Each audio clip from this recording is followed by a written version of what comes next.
the only one though that looks on there like the person who said something stupid and then look and see how many followers they. I'm like, I'm not even saying anything. This guy's got one follower. And he's just hoping that I respond to him. Yeah, exactly. He brought me into this. This is your fault. It is I, Alex McCarthy, being joined by the one and only Doudrop.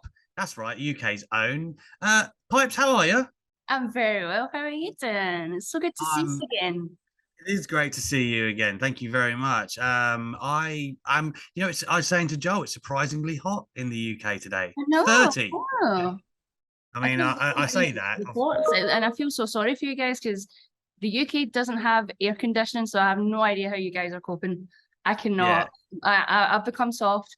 I cannot function without air conditioning now. What factor sun cream do you wear? 50. Yeah, I'm a 50. Yeah, I have to. I'm so pasty. The sun hates me and it wants me to die. Yeah. My Irish heritage betrays me all the time, I have to say. But alas, as you said, we're not an aircon country. I've got my fan on behind me. If anybody can hear it on the audio, I'm sorry, it's a must. Okay, so that's it just needs to happen. But you're in Saudi Arabia, we should mention, as you say, with all the aircon. Let's start there because you were in the Elimination Chamber there earlier this year. What kind of experience was that for you to not only I assume you'd never wrestled anywhere like that before, but then it's such a big match, all the talent. It's a great spot to be in. It was a lot. I'm not going to lie to you. It was a lot because it was such a huge event for us because we're having a women's Elimination Chamber match in Saudi Arabia. So obviously there was a whole lot of, I don't want to say pressure or expectation, but I think all of the girls felt like it meant more because we were flying the flag for women everywhere. We really wanted it to be the best that it could be. And then I'd never been in an Elimination Chamber match before. It was even just looking at the structure itself was really daunting because you're I could get so seriously hurt just, tripping and falling over in this thing, never mind, doing wrestling moves and the like. And then the crowd was absolutely gigantic. The crowds here are just like nothing you've ever seen before. And they're just so excited for everybody, for every single person that comes down the ramp. And so all those mixtures of energy and the atmosphere and the huge structure in front of you, it was so daunting, but it was exhilarating at the same time. Yeah. Were you almost surprised by how hot the crowd were? I really, really was, because we're in half outside arenas, so it's so hot. And I was feeling like I was dying, but these people just didn't let up all night. From the first match to the last match, they were just going crazy for every single person, and it was just heartwarming. Yeah, I mean that spell as well. We'll get to later this year, but obviously you'd had Becky at Royal Rumble before that, and again a great match. Your first, you'd wanted that match for so long. When you finally got there. Again, was it fulfilling for you? Did you come away feeling proud of the work you'd done? Yeah, I mean, obviously, I would have maybe preferred if it had a different outcome. But there wasn't a fire. Yeah, and if the sign didn't go on fire, that would have also been, more to my advantage. But it's what it is, and you do what you do, and you just keep on trucking. But I feel like I came out a lot wiser for it, and I have more tricks up my sleeve now that I'm a little bit longer in the tooth. And so when we meet again in the ring, in which I'm sure we will, I think the outcome's going to be in my favor. That's the thing. What I'm getting at here is I thought you had a great spell, right? The great start of the year. And then we get to WrestleMania, and of course you haven't got a featured, or you're not on it. How difficult was that for you? Because of course you've been on, I think we've just gone, you debuted last June, so just 14 months on the main roster at this stage. Yeah. You're within the first year. This is your first Mania, really. How did you handle that whole Mania weekend? Because that's a big thing in and of itself, right? Yeah. It's just so granular. Yeah, but then not having that match. I mean, I can only imagine, of course, from a performance perspective, what that's like. It was disappointing. I'm not gonna lie, but at the same time, I completely understood what I saw. Not a lot of people know this, but I actually had to leave the US straight after WrestleMania to go and renew my visa in the UK, and because of a lot of the different conflicts going on in the world right now, it was going to be, they were unsure how long that process might take. Right. I could have been in the UK for a month for as long as they knew, and so I couldn't really have anything on the show because they didn't know when I'd be back. And so being there was great and everything, and just being able to sit there and watch it and take it all in, and got to meet so many cool people like Undertaker and Stone Cold Steve Austin, and get some advice from people and things like that. And that was awesome. And my family came to Texas with me. It was so good in that sense. But watching the show and not being part of it was, I don't want to say disappointing, because it just showed me how much that I want it. You know what I mean? And I Yeah. don't think that's a bad thing. Like, I don't think it's a bad thing to sit there and want to be on the show and have that fire inside you. I think if you're not on the show and you don't feel like that, then, you know, that's more telling. But again, I know why it had to be like that, and don't worry, I'm going to make up for it. Good, good. Who was the biggest fangirl moment that WrestleMania weekend of the people you met? Probably Stone Cold Steve Austin. Yeah, it's gotta be Stone Cold. It has to be. But do you know Did he what? The say, whole weekend was great. what did he say? Are you like, oh my God, Stone Cold knows who I am? Yeah, honestly, I was like, I was just like, honestly, on cloud nine. I was like, oh my God, so cozy, wasn't it? But obviously on the outside, I'm like, hi, I'm Kimberly. You can always put a pro on the outside, dying on the inside. I tell you what, another thing we'll talk about is, of course, the changes that have gone on. Vince retires, Triple H in on creative, Stephanie and Nick Khan seem to be the co-CEOs. You know, it does really seem like a new dawn for WWE, and one that a lot of the women seem to be excited about, because having that previous relationship with Triple H, he's been so, you know, girl dad, he's been so hands-on, you know, with helping a lot of careers. So as far as I've been told, anyway. Talk to me about that for you, because of course you come in NXT UK, which is Triple H's baby anyway. I assume you've always had a good relationship with him. So him in this position, you know, I'm not saying that you've had a million meetings, because I'm sure he's a very busy man since he took over. That must be an exciting time, knowing that he does really value women's wrestling. That's not to say that Vince didn't, but still, you know what you're getting with Triple H. It could be a lot worse, right, than Triple H at the helm.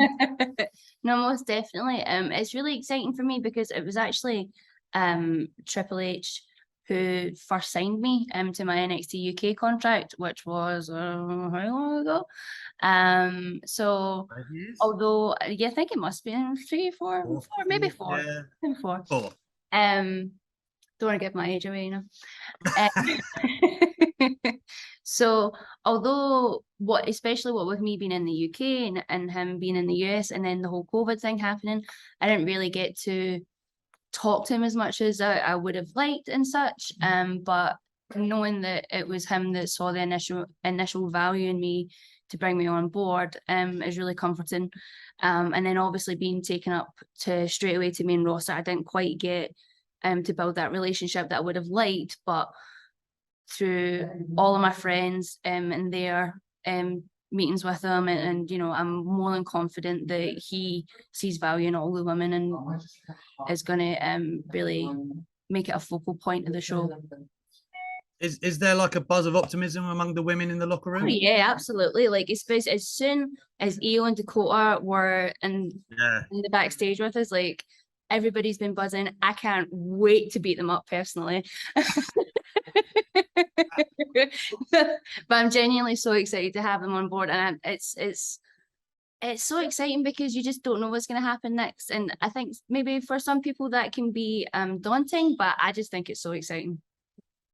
Yeah, there are a ton of possibilities at this stage that, you know, and we've seen it the past couple of weeks of Raw. Would you even say, you know, in the post Vince era, that's what I guess that's what we're calling it, because the shows have just felt like, and I hate to be so like too critical of anything before it, but I just mean there does seem to be like a new energy, almost like a new kind of excitement and tempo about the show. I mean, I don't know if you would agree with that, or how does it feel being? I absolutely agree. You know, I never would have guessed that I would be giving a police officer a statement about a car crash that I just witnessed, but that's what we're doing, and it's exciting, and it got people talking, and it got people buzzing about the show. And no, I completely agree with everything that you're saying. It's unprecedented, which to me means exciting. You know, a lot of people fear change, but I think it's awesome.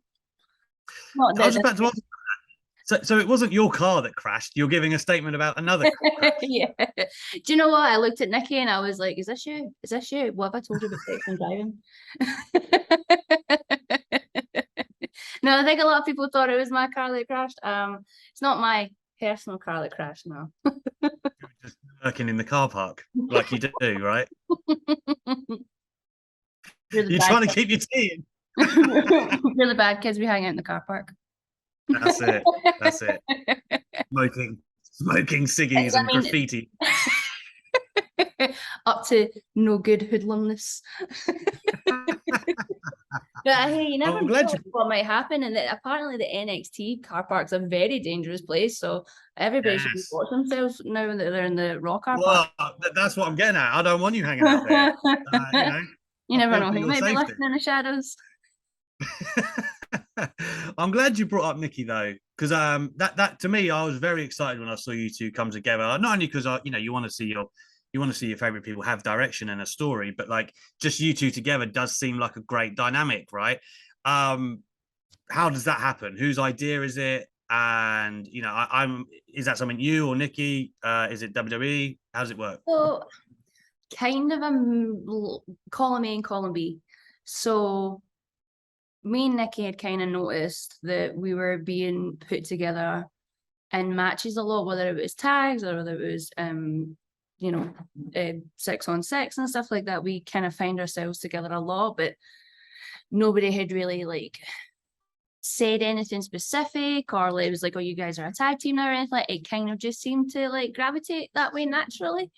And so we kind of assumed that, maybe people did think that we were a team now, what with us both being Scottish and having a long history together.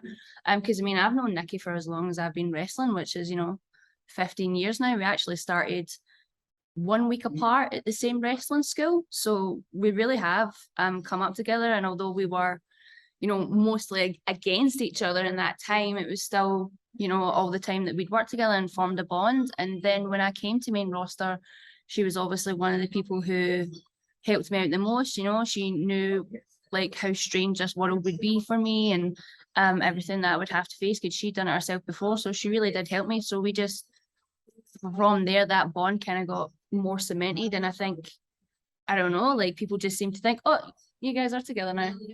And so when it came to like coming up time for WrestleMania and I didn't have anything, I knew why, but Nikki had some ideas to maybe get us on the show, and she's like, oh, I have some ideas. Do you want to come and pitch them with me? And I was like, well, look, I don't think it will go ahead because I have to go away for a month, but why don't we go and ask? And then we went and had a talk about it, and because of me not being there, it didn't really work out. But I think that was what cemented that, oh, okay, you guys are an established team now, and took it from there, really. And you're in the women's tag title tournament. The title's on their way back. And you said you wanted to beat up Io and Dakota, and they're on the same side of the brackets. I know, unfortunately. Drat. No, but that I'm actually really excited for this tag tournament. We've got some old faces and some new faces, which I always love it when old and new collide. And there's just an array of people to batter and new moves to see, and it's going to be exciting. Sparkly murder like that's what it's going to be. Well, I mean, I hope that obviously you and Nikki have got some plans afoot, but a month away, not even that, we're under that now, Clash of the Castle. Yeah, you guys have to be involved. I know, right? Like, no one said anything yet, and I'm like, I want to go. Well, what would you do in an ideal world there? What would you like to do? in an ideal world, me and Nikki would be facing. I know it's not. Do you know what? I don't want to say that it wouldn't work out like that, because who knows what could happen in this crazy world. And this is my ideal world. So in my ideal world, it would be me and Nikki taking on Bianca and Becky for the tag team championships. That's what would be happening in my ideal world. Becky's shoulder might heal. You never know. Yeah. Yeah, I mean, these home crowds, I feel like we need them. The other thing I wanted to say to you, WWE are coming to Glasgow, right? Like, it kind of looks like a SmackDown show. Are you meant to be going there? Well, I don't want to ruin surprises or anything if you are. But, I don't think so. Well, I don't think so. But what I will say is this: those tag team championships, I believe, or at least they used to be, defended on both Raw and SmackDown. You're right. So, depending on how the tournament pans out, you may or may not see me there. Oh yeah, you could weasel your way on there. I like it. This is a question as well.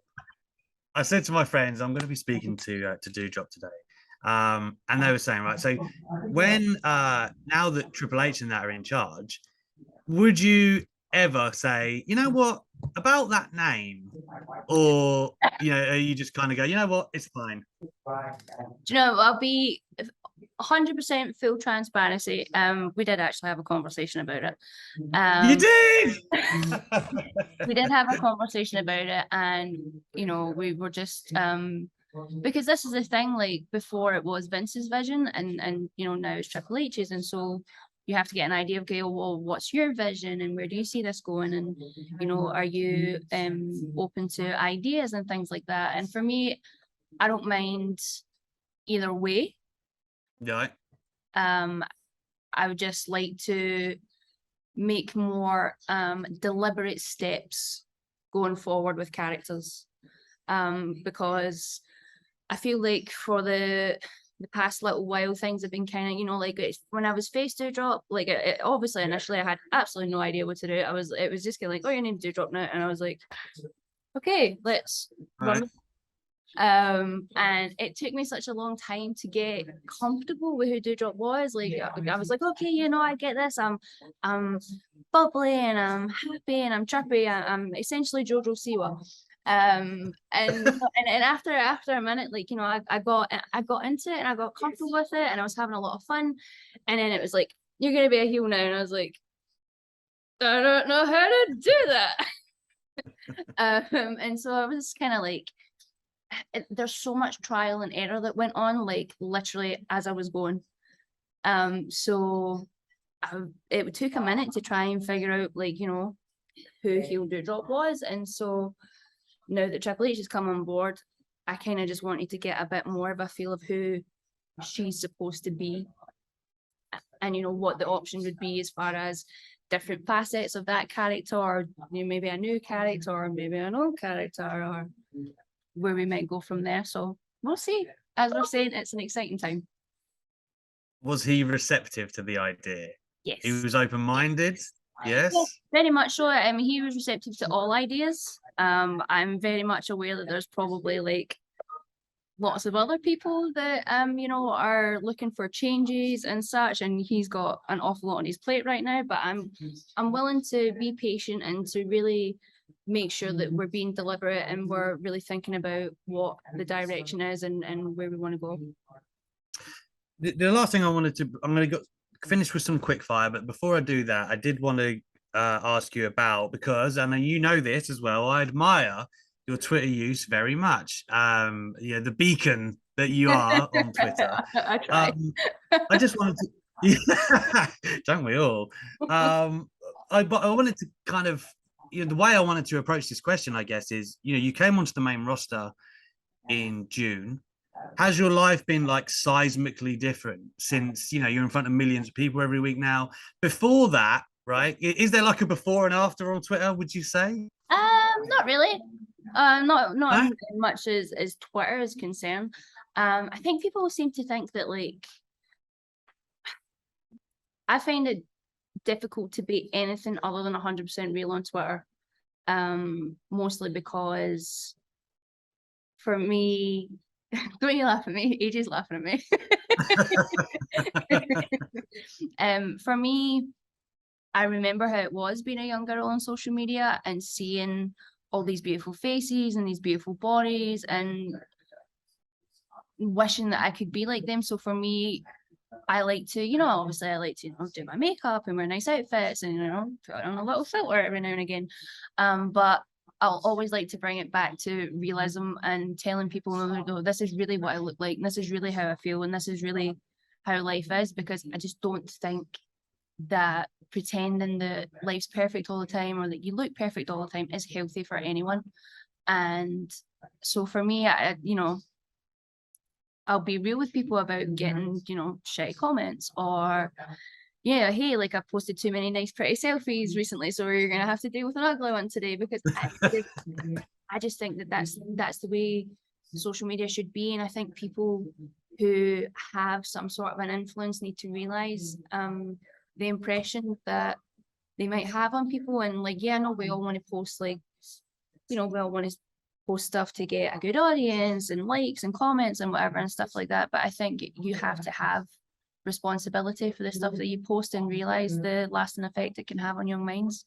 And I don't really get that many bad comments, if I'm being honest.